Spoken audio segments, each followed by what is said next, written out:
Welcome to யாவரும் கேளீர். நான் உங்கள் பத்ரி பேசுகிறேன். ஒரு படம் வெளியாகி 100 நாட்களுக்கு மேலே தேட்டரில் ஓடினது அப்படின்னா அது சமீப காலங்களில் விக்ரம் படம் 113 நாள் ஓடுனுச்சு. அதாவது ரியல் வெக்ட்ரி அப்படின்னு சொல்லுவோம்ல, போலி கணக்கெல்லாம் கொடுக்காம, ஃபேக் பாக்ஸ் ஆஃபீஸ் கலெக்ஷன்லாம் கொடுக்காம எந்த காலத்துலையுமே கொடுத்ததில்ல. ஒரு படம் வெற்றினா வெற்றி, தோல்வினா தோல்வி. ஒரு படம் தோல்வி அடைஞ்சிருச்சா அடுத்த படம் நல்ல படம் கொடுக்குறோம் அப்படின்னு அப்படி போகிறது தான் நம்ம ஸ்டைலு. ஸோ அந்த வகையில் விக்ரம் மாபெரும் வெற்றி பெற்றது. விக்ரமை தொடர்ந்து இப்போ அமரன் திரைப்படம் ஓடிடியில் வெளியான பிறகும் 50வது நாள் மிகப்பெரிய வெற்றி. பல தேட்டர்களில் 50 நாள் ஓடி இருக்கு.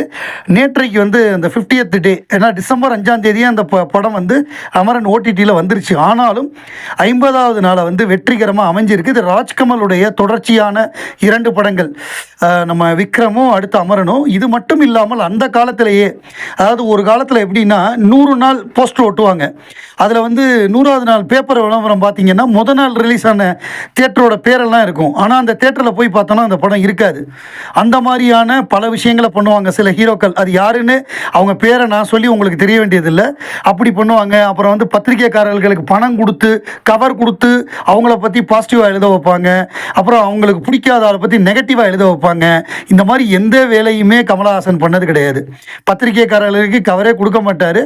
அவர் படம் என்ன எழுதுறாங்களோ எழுதட்டும், நெகட்டிவாக எழுதினாலும் சரி, பாசிட்டிவாக எழுதினாலும் சரி, அதெல்லாம் நமக்கு ஒரு பிரச்சனையே கிடையாது. நல்ல படம் அப்படின்னா நமக்கு மகிழ்ச்சி. படம் நல்லா இல்லைன்னா அடுத்த படம் நல்ல படம் எடுக்கிறோம். இதுதான் நம்மளுடைய மைண்ட் செட்டாக இருந்தது. இந்த மாதிரி ஆரம்பத்திலேருந்தே பல்வேறு வெற்றி படங்களை கொடுத்துருக்காரு உலகநாயகன் கமலஹாசன். அதாவது தமிழ் சினிமாலேயே அதிக வெற்றி படங்கள் கொடுத்தவர் அவர் தான். ஏன்னா அவர் 230 படத்துக்கு மேலே நடிச்சிருக்காரு. அதில் 125 படங்களுக்கு மேலே பெரிய வெற்றி படங்கள். ஸோ அந்த மாதிரி அவர் வெற்றி கொடுத்துருக்காரு. மற்றவங்கெல்லாம் 40 வெற்றி 30 வெற்றி, மொத்தமே 60 படங்கள் தான் நடிச்சிருப்பாங்க. இன்னொருத்தர் 140 படம் நடிச்சிருப்பாருன்னா அவருடைய வெற்றியெல்லாம் கம்மியாக தான் இருக்கும். ஸோ நம்மளோட யாரையுமே கம்பேர் பண்ண முடியாது. சக்ஸஸை பொறுத்தவரைய, வசூலை பொறுத்தவரைய, அவார்டை பொறுத்தவரை எதாக இருந்தாலுமே Kamalahasan is a superior talent அப்படிங்கிறது நம்ம எல்லாருக்கும் தெரியும். ஸோ அந்த வகையில் இப்போ தேட்டர்லாம் வாடகைக்கு எடுத்து ஓட்டுவாங்க அந்த காலத்தில். அதாவது ஒரு படம் கூட்டமே இருக்காது, இவங்க வாடகை கொடுத்து ஓட்டி விட்டு 100 நாள் கணக்கு கேட்பாங்க. அந்த மாதிரிலாம் கமலஹாசன் எந்த காலத்துலையுமே பண்ணதில்லை. படம் ஓடலையா, தூக்குறானா தூக்கட்டும், அவ்வளோதான். இந்த தேட்டருக்கு வாடகை கொடுத்து ஓட்டுறது, ஏமாத்துறது, இந்த மாதிரி எந்த வேலையும், இந்த மாதிரி ஒரு என்ன சொல்கிறது, அதனால தான் நேர்மையான கொம்பன் அப்படின்னு நம்ம சொல்கிறது. எதாக இருந்தாலும் நேர்மையாக சந்திப்போம்.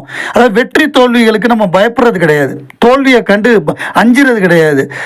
எதாக இருந்தாலும் தைரியமாக இறங்குறது. ஒரு போர்னு வந்துட்டால் வெற்றியும் கிடைக்கும், தோல்வியும் கிடைக்கும். நான் ஜெயிச்சா மட்டும்தான் போருக்கு வருவேன் அப்படிங்கிறது அது ஒரு வீரனுக்கு அழகல்ல அப்படிங்கிறத அவர் தன்னுடைய அரசியல் வருகை மூலமே ப்ரூவ் பண்ணாரு. அது எப்படி இருந்தாலும் பார்த்துடுறது அப்படின்னு. பல பேர் நான் வருவேன்னு சொல்லி அதை வச்சு பல வருஷத்தை ஏமாத்தி கடைசியில் வராமல் ஓடிட்டாங்க. அதெல்லாம் வேற விஷயம். பட் நம்ம நேர்மையாக எதிர்கொண்டு அமரன் 50வது நாள் ஓடினதுங்கிறது பெருமையான விஷயம்.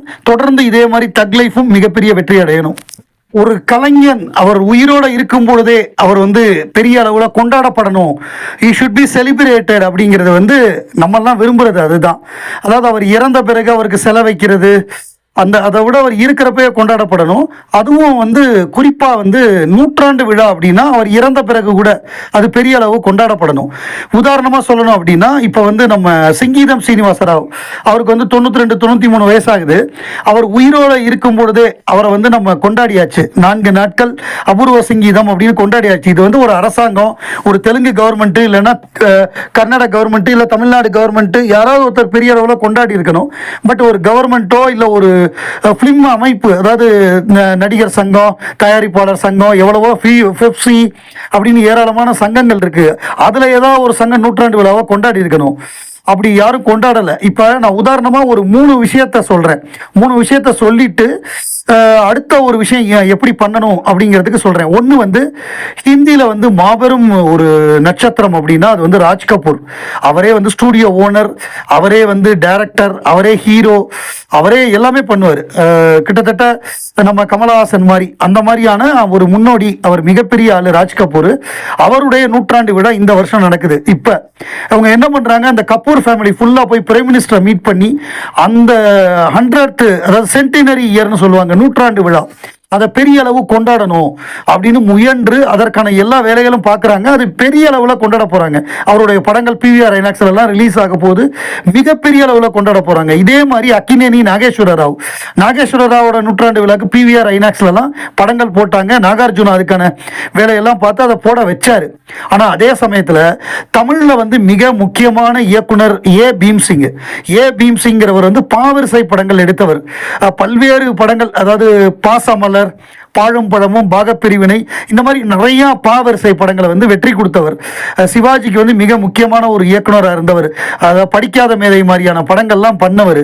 அப்படிப்பட்ட இயக்குனருக்கு இப்போ நூற்றாண்டு விழா நடந்து முடிஞ்சிருச்சு. ஆனால் அப்படி நடந்துருச்சுங்கிறத வந்து நான் சொன்னாலோ இல்லை வேற யாராவது ஒரு சில தகவல் யாராவது யூடியூப் சேனல்லையோ இல்லை ஏதாவது பத்திரிகையில் போட்டால் தான் தெரியும். அவருடைய பையன் ஹிருதயநாத் ரொம்ப வருத்தப்பட்டு சொன்னார், இப்படி யாருக்குமே தெரியாமல் போச்சு. அவங்க என்ன சொல்லியிருக்காங்க, டைரக்டர் அசோசியேஷன்ல யாருக்குமே நூற்றாண்டு விழா எடுக்கிற வழக்கம் இங்க இல்ல அப்படிங்கிற மாதிரி சொல்லியிருக்காங்க. அது தவறு. அவங்க எடுத்திருக்கணும். இதுக்கு முன்னாடி வழக்கம் இல்லைனாலும் அவருக்கு எடுத்திருக்கணும். அது தவறு. ஸோ இப்போ அடுத்தாப்புல வந்து அக்டோபர் 1, 1928 பிறந்தவர் நடிகர் திலகம் சிவாஜி கணேசன். அவருக்கு வந்து 2028 நூற்றாண்டு விழா.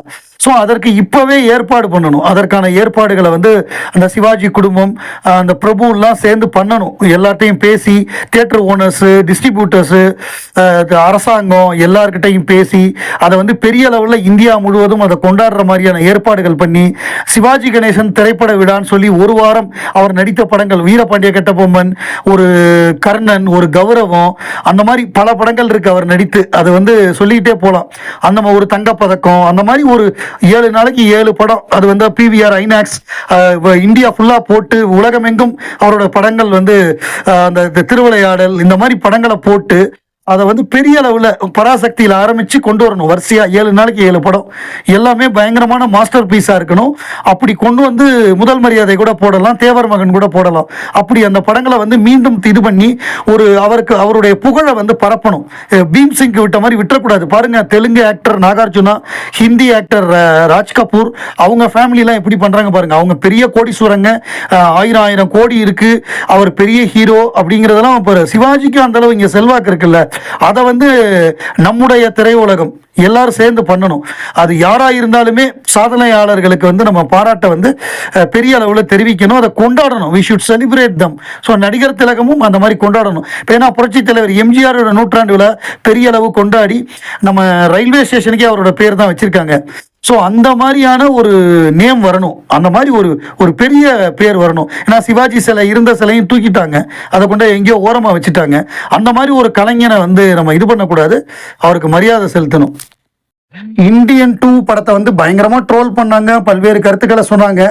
ஸோ அவங்களுக்குலாம் ஒரு விஷயம், இப்போ டாப் 5 சவுத் இந்தியன் ஃபிலிம்ஸ் வந்து 2024 வந்து நெட்ஃப்ளிக்ஸில் டோட்டல் வியூஸ் வாங்கினதை பொறுத்து வந்திருக்கிற ஒரு தகவல். 1 மகாராஜா 19.7 மில்லியன். இது வந்து சவுத் இந்தியா, அதாவது சவுத் இந்தியா அப்படிங்கிறப்ப தமிழ், தெலுங்கு, கன்னடம், மலையாளம் இந்த 4 மொழியை சேர்த்து சொல்கிறேன். 1 மகாராஜா 19.7 மில்லியன், கிட்டத்தட்ட 20 மில்லியன். லக்கி பாஸ்கர் 11.7 மில்லியன், கிட்டத்தட்ட 12 மில்லியன். தேவாரா 8.6 மில்லியன். கல்கி 2898 AD ஹிந்தி மட்டும் 8 மில்லியன் ஹிந்தி மட்டும். தமிழ், தெலுங்கு இல்ல. நம்ம இந்தியன் 2 6.8 மில்லியன். ஸோ 5வது இடத்துல இந்தியன் 2 6.8 மில்லியன்ல இருக்கு. இவ்வளவு தூரம் ட்ரோல் பண்ணியும் அதிகமாக பார்க்கப்பட்ட படங்கள்ல முதல் 5 படத்துல சவுத் இந்தியாலேயே இந்தியன் 2 இருக்கு. அது 160 கோடி வசூலும் பண்ணியிருக்கு. தெலுங்குல இந்த வருடம் அந்த தமிழ் படங்கள்ல பெரிய அளவு கலெக்டும் பண்ணியிருக்கு. ஸோ எல்லாருமே ஒரு ட்ரோல் பண்ணி கிண்டல் பண்ண படம் இவ்வளவு தூரம் பண்ணியிருக்குன்னா, ஒரு நல்ல படம் எல்லாரும் விரும்பக்கூடிய படமா கொடுத்தா அது எங்க போய் நிற்கும்? அதை தான் நம்ம தக் லைஃப்ல எதிர்பார்க்குறோம்.